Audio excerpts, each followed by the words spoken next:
नमस्ते मित्रों। आज हमारा जो विषय है ये हमारे करियर से रिलेटेड है, पैसे से रिलेटेड है। अब वो कैसे, मैं आपको बताता हूँ। ज़्यादातर हमारी फैमिलीज़ में होता क्या है, हमें कहा जाता है कि आपको बहुत पढ़ना है, बहुत लिखना है, कुछ काबिल बनना है।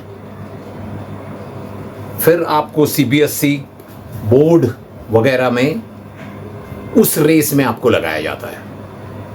आप बहुत पढ़ो, ज़्यादा डिग्रियां कमाओ, परसेंटेज लाओ, 95 लाओ, 98 लाओ, करियर बनाओ, इंजीनियरिंग करो, डॉक्टर बनो, वकील बनो मेरे जैसे, और बहुत कुछ, खाली करियर। और इस करियर के दौरान आप ये भूल जाते हैं कि आपके लाइफ में और एक मोड़ आने वाला है, और वो फेज करियर हो गया, नौकरी हो गई, सेटल होने का है। फिर आता है शादी का समय। अब आता है आपका शादी का समय। शादी के समय आपकी आती है कुंडली। कुंडली आते ही आपको याद आता है एक पंडित, एक एस्ट्रोलॉजर। ज्यादातर लोग पंडित को प्रिफर करते हैं जो उनके लाइफ में कहीं से पहले से आते हो। पंडित ये होते हैं जो आपको बताते हैं आपके हॉरोस्कोप की डिटेल्स के बारे में, पर उनकी जो लैंग्वेज है वो आपके पल्ले नहीं पड़ती, क्योंकि आपने BCom, BSc, BA, engineering, architecture यहाँ पे ध्यान दिया है। पूरा लाइफ के 30 साल आपने वहाँ निकाल दिए। पंडित बताता है ग्रह दशा, शनि वक्री है, राहु है, दोष है आपकी कुंडली में। यहाँ से प्रॉब्लम शुरू हो गई। आपको तो पता ही नहीं चलता ये सब है क्या, होता क्या है। ज्योतिषी पूजा और मंत्र किसी का भी भौतिक लाभ करने के लिए होते तो है नहीं। जैसे कि नौकरी हो गई, वृद्धि हो गई, विवाह हो गया, व्यवसाय में लाभ, इन सब के लिए, जिसको हम लोग मॉनेटरी बेनिफिट्स बोलते हैं, इसके लिए भौतिक लाभ के लिए कभी भी कोई भी पूजा होती ही नहीं है। और अगर कर भी दें तो ये उसके लिए कारगर नहीं होती। अगर किसी संयोगवश से कुछ लाभ भी हो जाए तो उसे प्योरली संयोग कहा जाता है। ज्यादातर हम देखते हैं हमारे ज्योतिषी हमारी कुंडली को देखते ही कह देते हैं आपका शनि दोष है, काल सर्प है, यानी राहु का दोष है, या फिर आपको मंगल दोष है, आदि जैसे सभी अन्य समस्याओं के लिए खोज के निकालते हैं। आप आ जाते हो परेशानी में। अब क्या करें, मुझे तो शादी करनी है, ये शनि दोष हो गया या फिर ये काल सर्प दोष हो गया, चलो कोई पूजा सुझा दो आप। पंडित को पता चल जाता है, चलो भाई एक अच्छा मौका मिल गया। अब वो आपको कहता है कि आपको एक पूजा करनी है, और आप इन पूजाओं में आप तब तक लगे रहते हैं जब तक आप पूरी निराश ही ना हो जाएं। एक बात बताएं आपको, केवल मंत्र और उनकी शक्तियों के समस्या से समाधान कभी होता ही नहीं है। इसके लिए 2-3 वजह बहुत ही इंपॉर्टेंट है, बहुत ही वाइटल है। ये ब्राह्मण अपना मंत्र जपने के लिए पंडित की शक्तियों के अनुसार ही समाधान प्राप्त हो सकता है। मंत्र जो जाप में आते हैं, मंत्र केवल 50% ही कारगर होते हैं ये आपका काम करने के लिए। बाकी का जो होता है वो पंडित द्वारा, ईश्वर की जो वो सेवा करता है पंडित, और दूसरा कुछ कार्य करता नहीं, उस सेवाओं में प्राप्त के उसको जो अनुष्ठासन वो करता है उसके बलबूते पे इसका फल निर्भर करता है। बाद में होता है क्या, पंडित को हमारी समस्याएं, हमारी जो भी समस्याएं वो पंडित में स्वीकृत हो जाती हैं, और पंडित को उससे बाहर निकलने के लिए एवरीडे, हर रोज 1000 बार गायत्री मंत्र का जाप करना पड़ता है। क्योंकि हमारे प्रॉब्लम्स, मैंने क्या कहा, मंत्र जो हैं वो 50% सॉल्यूशंस देते हैं, 50% पंडित जो जाप करता है अपने पुण्य के अनुसार वो उसमें समा जाती है। अब उनमें से उसको बाहर निकलना है तो उसे गायत्री मंत्र का 1000 बार जाप करना पड़ता है हमारी शांति के बाद। एक हो गई हमारी शांति के लिए, वो यज्ञ करता है या फिर वो अनुष्ठासन करता है या वो मंत्र का जाप करता है। 50% मंत्र ने कर दिया, 50% उस पंडित में घुस गया। अब उसमें से उसको बाहर निकलने के लिए 1000 बार गायत्री मंत्र का जाप करना पड़ता है। अगर वो ऐसा नहीं करता तो वो उन्हीं समस्याओं में उलझा रहता है। ज्यादातर आपने देखा होगा पंडित कभी भी पैसे से रिच नहीं होता, वो हमेशा मांगते रहता है। उसकी प्रॉब्लम ये है कि वो ये सब करने से उसको प्रॉब्लम स्टार्ट हो जाते हैं।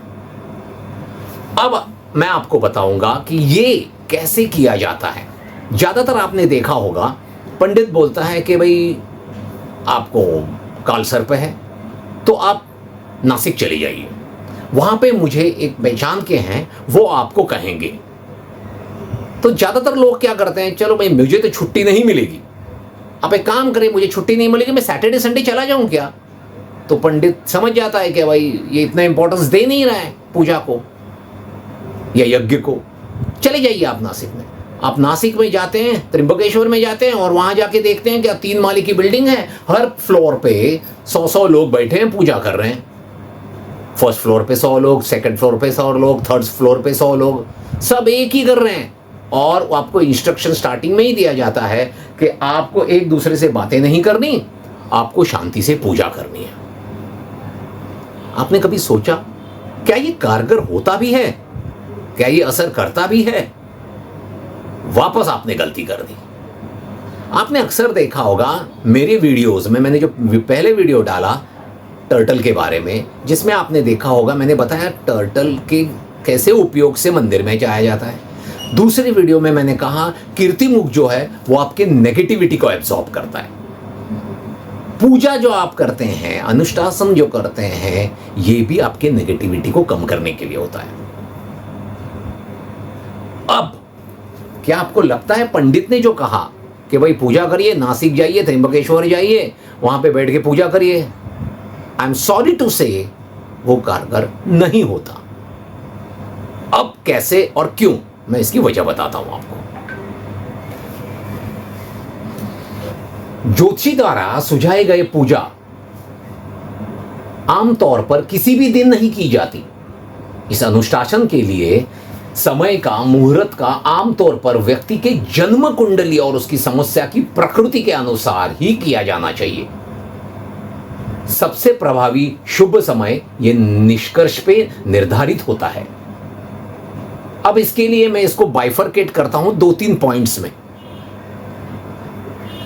कि पूजा का समय जो है हर व्यक्ति के लिए अलग अलग होता है, हर पूजा के लिए अलग अलग होता है। मैं इसके 3 विभाग करता हूं, 3 पार्ट्स करता हूं ताकि आप लोगों के समझ में आ जाए। नंबर 1, मुहूर्त। मुहूर्त ग्रहों की स्थिति के आधार पर गणना के करने वाले एक विशिष्ट शुभ समय की विधि होती है। ज्योतिषी किसी विशिष्ट पूजा या शांति के लिए सबसे अनुकूल मुहूर्त निर्धारित करने के लिए पंचांग का उपयोग करते हैं। विविध पूजा और शांति के लिए अलग अलग मुहूर्त हो सकते हैं। प्रत्येक व्यक्ति के लिए सर्वोत्तम समय अलग अलग होता है। ये जो मुहूर्त है ये उस पंचांग के आधारित पे आपकी कुंडली के हिसाब से आपको पंडित को निकालना चाहिए। आपके ऑफिस की छुट्टियों के अनुसार नहीं होना चाहिए। हाँ, पॉइंट नंबर 2, नक्षत्र। पूजा के समय किसी विशिष्ट नक्षत्र में चंद्रमा की स्थिति जो भी होती है, पोजीशन, मून की जो स्टैटिक पोजीशन होती है वो फाइनल करता है। अब जैसे कि फर्ज करिए आपका नक्षत्र रेवती है, तो रेवती नक्षत्र में जब आपका जन्म हुआ, फर्ज करिए आपका नक्षत्र रेवती है, मैं एग्जांपल दे रहा हूं, आपका नक्षत्र है रेवती, उस समय रेवती नक्षत्र में जो चंद्रमा की पोजीशन थी, समझो ये है 2025, तो 2026 में जब भी रेवती नक्षत्र आएगा तो उस समय आपके कुंडली में जो चंद्रमा की पोजीशन थी वो सेम पोजीशन सेम नक्षत्र में अगले साल या इस साल में होनी चाहिए, और वही दिन पूजा के लिए श्रेष्ठ होता है। आपने कभी देखा है आपका जो ईयर एंड क्लोजिंग होता है, कॉमर्स वाले इसको अच्छे ढंग से समझ पाएंगे, आपके जो बुक्स होते हैं वो 31 मार्च को ही क्लोज किए जाते हैं। आपका जो मंथ एंड होता है वो उस मंथ के एंड 30th या 31st के मंथ एंड पे क्लोज होता है और फिर पीएनएल फाइनल होता है। ऐसा क्यों नहीं होता? चलो आज छुट्टी है, आज मंथ क्लोजिंग करते हैं, चलो आज छुट्टी है, आज ईयर एंड क्लोजिंग करते हैं। तो ये सब जो भी है ये उस पर्टिकुलर डेज पे होता है। सेम टाइप में आपकी पूजा भी आपके चंद्रमा के नक्षत्र के हिसाब से ही होनी चाहिए, आपकी छुट्टी के हिसाब से नहीं। और अगर आप छुट्टी के हिसाब से करेंगे तो वो आपको नहीं फलता और वो कारगर नहीं होता। अब आते हैं पॉइंट नंबर 3, ग्रहों का गोचर। अब ग्रहों का गोचर यानी ग्रहों की स्पीड। ये ग्रहों की जो गोचर होता है या ग्रहों की स्पीड होती है, चलो आपको मैं लोकल लैंग्वेज में बताता हूं ताकि आपके समझ में आए। ग्रहों की स्पीड जो होती है वो बहुत मैंडेट रखती है। व्यक्ति के जन्म कुंडली में ग्रहों के वर्तमान स्थिति और विभिन्न राशियों के और भावों के अनुसार गोचर पर ही विचार किया जाता है। जो जन्म कुंडली होती है उस कुंडली के निर्धार पर आवश्यकता होती है, वो कभी भी नहीं किया जाता। उस ग्रहों के पोजीशन के हिसाब से, उसके स्पीड के हिसाब से वो उपयुक्त समय निकाला जाता है और उसी समय उसकी पूजा की जाती है। आपको मैं एक सिंपल सा उदाहरण देता हूं। शनि की पूजा कब की जाती है?